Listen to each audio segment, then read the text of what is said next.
ఈనాడు తెలంగాణ రాష్ట్రంలో తెలంగాణ ఏర్పాటు అయిన నాటి నుండి అభివృద్ధి బాటలో ఎన్నో నిర్మాణాలు మా కాంట్రాక్టర్లు చేపట్టడం జరిగింది.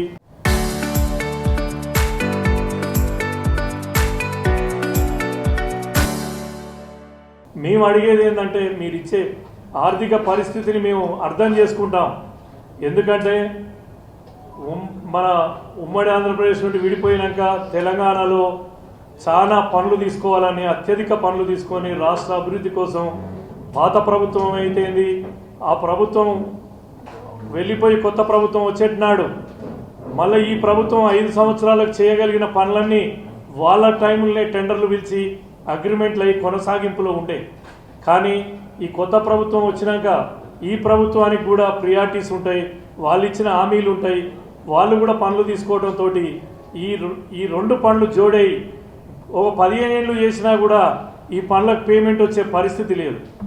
మేము మీ ద్వారా ఈ ప్రభుత్వాన్ని వేడుకునేది, సీఎం గారిని కోరుకునేది ఏంటంటే మొట్టమొదటిగా ప్రయారిటైజ్ చేయండి. మన ఆర్థిక పరిస్థితి ఏముంది, మన దగ్గర రూపాయి ఉంటే 2 రూపాయల పని చేయించండి, రూపాయి ఉంటే 100 రూపాయల పని చేయించకండి. మమ్మల్ని వీధి పాలు చేయకండి, మా దగ్గర పనిచేసే కార్మికులని వీధి పాలు చేయకండి, మా సప్లై చేసే సప్లయర్స్ని వీధి పాలు చేయకండి. మీ దగ్గర ఆర్థికంగా ఎంత ఉందో అంతే పని చేయించండి.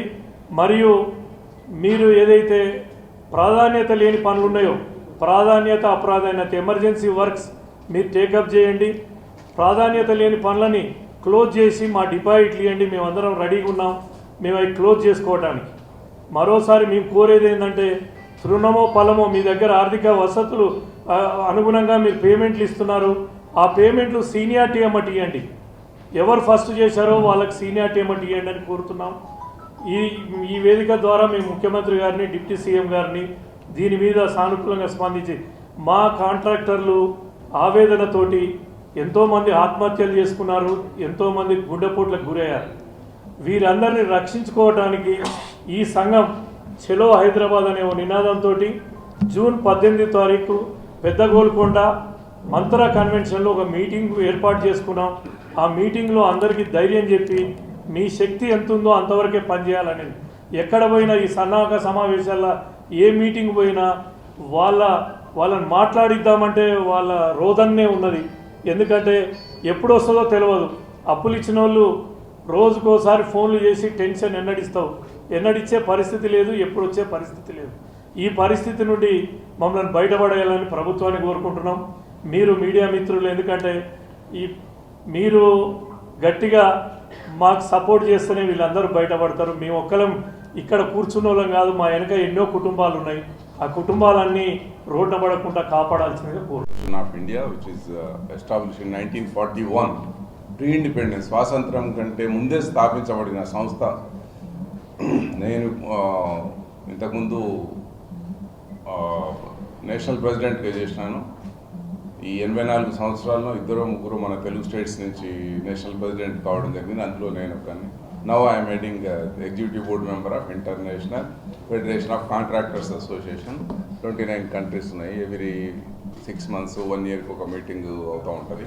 సో ఇన్ని దేశాలలో మీరు అడగకముందే చెప్తున్నాను, ఇన్ని దేశాలలో తిరిగినారు కదా, మరి ఎక్కడ బాగుంది ఏంటి అనేది. ఎక్కడ బాగున్నా లేకపోయినా ఇంత అధ్వానమైన పరిస్థితి మాత్రం నేను ఏ దేశంలో చూడలేదు. మన భారతదేశం మన రాష్ట్రాలలో ఇంకా అధ్వానంగా ఉంది. ఇంకో మాటలో చెప్పాలంటే మేము ఇక్కడ ఉన్న వాళ్ళంతా నేను తీసుకెళ్తాను, మిమ్మల్ని కూడా తీసుకెళ్తాను. ఆఫ్ఘనిస్తాన్లో పనిచేయడం చాలా easy. That is which is the most dangerous terrorist country in the world. అక్కడ చేయొచ్చు, కానీ తెలుగు రాష్ట్రాలలో చేయడం చాలా కష్టంగా ఉంది. నిర్భయంగా చెప్తున్నాను మీకు. సో వాడేమో డైరెక్ట్ చంపుతాడు, అంటే అందరినేం చంపరు. ఇక్కడనేమో మానసికంగా చంపుతున్నారు. ఇప్పుడే మా తమ్ముడు చెప్పినట్టు ఏదో 1-2 మాకు ఆబ్లిగేషన్స్ ఉంటాయి, ప్రియారిటీ ఉంటుంది కాబట్టి పేమెంట్స్ చేస్తారంటే సరే గవర్నమెంట్ కదా చేసుకొని అనుకున్నాం. అది క్యాన్సర్ లాగా వ్యాపించి ప్రతి పేమెంట్ గవర్నమెంట్ కంట్రోల్ అయిపోయింది. 2 సంవత్సరాల కింద ఉన్న టోకన్ ఉంటే వానికి రాదు. నిన్నగాక మన వచ్చిన కాంట్రాక్టర్కి దానికి కొంత మా వీక్నెస్ కూడా కారణం ఉంది. సో ముఖ్యంగా ఈ మీటింగ్స్ మీనింగ్ దీని పర్పస్ ఏంటంటే కాంట్రాక్టర్ సోదరులకి మా తమ్ముళ్ళకి ధైర్యం చెప్పడానికి. మా కాంట్రాక్టర్ సోదరులకు ఇదే వేదిక మీద చెప్తున్నాను, మీరు అధైర్యపడకండి. నీ బలం ఎవరికి తెలియకపోయినా కానీ బతికేయచ్చు నువ్వు, కానీ నీ బలహీనత ఎదుటి వాళ్ళకి తెలిస్తే నిన్ను చంపేస్తారు, సచ్చిందాక ఇది చేస్తారు. అందుకే మన బలహీనతని బయట పెట్టుకోవద్దు, ఆ ధైర్యం కోల్పోవద్దు, ఏదో విధంగా బయటపడి ముందుకు వస్తూ ఉండాలి. సో అందరికీ ధైర్యం చెప్పడానికి ఒకటి, ప్లస్ ఈ గవర్నమెంట్ మరి ఏం చేస్తారో దీనికోసం మొత్తం అన్ని జిల్లాల వారిగా అందరి దగ్గరికి వెళ్ళి కన్విన్స్ చేసి రేపు 18th రోజు చలో హైదరాబాద్ అని అక్కడ మీటింగ్ పెట్టుకొని మరి అంత లోపలనే ఏదన్నా పాజిటివ్గా ఏదన్నా మెసేజ్ వస్తే well and good, or otherwise అక్కడ ముఖ్యంగా చాలా కఠినమైన నిర్ణయం తీసుకోవాల్సి వస్తుంది. అందరు అంటున్నారు పనులు బంద్ చేయాలి, ఎక్కడ నడుస్తున్న పనులు ఆటోమేటిక్ బంద్ అయిపోతాయి. అందరూ కడుపుగాలి ఉన్నారు, చాలా ఇబ్బందిగా ఉన్నారు. ఒక పెద్ద బుక్కే రాయొచ్చు కాంట్రాక్టర్స్ పరిస్థితి ఆ విధంగా తయారైపోయింది రోజుకి.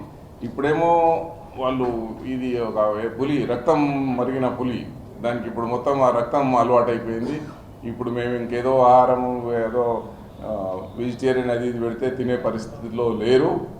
సో ఇంకా అధ్వానమైన పరిస్థితి రోజుకి ఇదైపోయినందుకే ఇప్పుడు ఇలా రోడ్ల మీదకి వచ్చిన ఆల్రెడీ రోడ్ కాంట్రాక్టర్స్ అంతా రోడ్ల మీదకి వచ్చేసినారు. ఇంకెవరు లేరు కాంట్రాక్టర్స్, ఎస్పెషల్లీ తెలంగాణ. ఒక్క కాంట్రాక్ట్, ఏ కాంట్రాక్ట్ ఆంధ్ర కానీ తెలంగాణ, ఇంకా మా డాక్యుమెంట్స్ బ్యాంక్ గ్యారంటీస్కి ఇచ్చినవి ఇవన్నీ మొత్తం బ్యాంకులో ఉన్నాయి. ఎవడైనా ఒక్కడిద్దరి దగ్గర ఉంటాయి. 98% of contractors properties in pledge with banks only. అది బయటికి రావాలంటే అంత ఈజీ కాదు.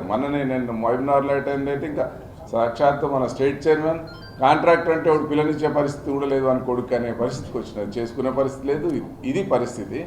ఏమంటే మనం బయటికి అట్లా తెల్లబట్టలు వేసుకున్నాం అంతే తప్ప అసలు ఇంతమంది ఈ విధంగా సమావేశానికి రావడం అంటేనే అదే పెద్ద నిదర్శనం. అదే ఆ ఎగ్జాంపుల్ చాలు మీకు, ఎందుకంటే ఇంతకుముందు వచ్చేవాళ్ళు కాదు ఇంత యూనిటీగా, ఇందులో సగం కూడా వచ్చేవాళ్ళు కాదు.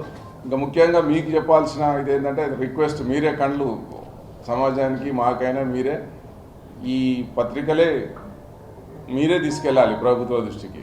ఇంతకుముందు ఏముండిందంటే నేను ప్రతిసారి చెప్తా ఉన్నాను, మీరు ఎక్కడైనా ఒక మ్యాటర్ ఏదైనా రాసినారంటే ఏదైనా మంచి కానీ చెడు కానీ లేదా టీవీలలో కానీ ఇమ్మీడియట్గా రిజైండర్ అనేది అడిగేవారు డిపార్ట్మెంట్లో, గవర్నమెంట్లో ఇమ్మీడియట్గా. ఫస్ట్ టైం మేము ఇచ్చేవాళ్ళు. ఇంకా కొన్ని సందర్భాలలో అయితే ముందు సస్పెండ్ చేసి తర్వాత ఎంక్వైరీ అనేవాళ్ళు. పేపర్లు వస్తే చాలేదు, నిజమా కాదా అనేది సెకండరీ. ఇప్పుడు మాత్రము మీరు తాటికాయంత అక్షరాలతో రాయండి, ఫస్ట్ పేజ్లో రాయండి, ఎలాంటి చలనం లేదు రాసుకొని. ఆ విధంగా ఓ విధంగా చెప్తే అన్నీ వదిలేసినారు వాళ్ళు కూడా. ఆ భాష నేను వాడకూడదు, అసలు రిజైండర్ అనేది లేదు. విచ్చలవిడిగా మోస్ట్ ఆఫ్ ది అందరినీ అనలేము, ఆఫీసర్స్ కూడా అసలు భయం అనేదే లేదు. కాంట్రాక్టర్ అంటే అసలు గౌరవం లేదు, ఎప్పుడో అయిపోయింది. Especially this is from 2014 I can say. 2014 నుంచి, అంతకుముందు ఎప్పుడైనా మాకు వైఎస్ రాజశేఖర్ కానీ అంతకుముందు కానీ కిరణ్ కుమార్ రెడ్డి ఎవరున్నా సరే జస్ట్ అడిగితే ఇమీడియట్గా అపాయింట్మెంట్ వచ్చేది. లాస్ట్ 2014 to 10 years వరకు అసలు అపాయింట్మెంటే లేదు, నో అపాయింట్మెంట్. ఇంత పెద్ద అసోసియేషన్ ఎక్కడ లేదు ఈ దరిద్రం. ఈయన వచ్చిన తర్వాత కొంచెం 4-5 సార్లు కలిసినాం. పాపం వచ్చిండు, ఫస్ట్ రోజు అడ్రస్ చేసిండు, అదే రోజు కొంచెం చిన్న బిల్స్ ఇస్తాను ఇచ్చిన, ఆ తర్వాత మర్చిపోయాడు. గట్టివాడే సీఎం, డబ్బు లేదు.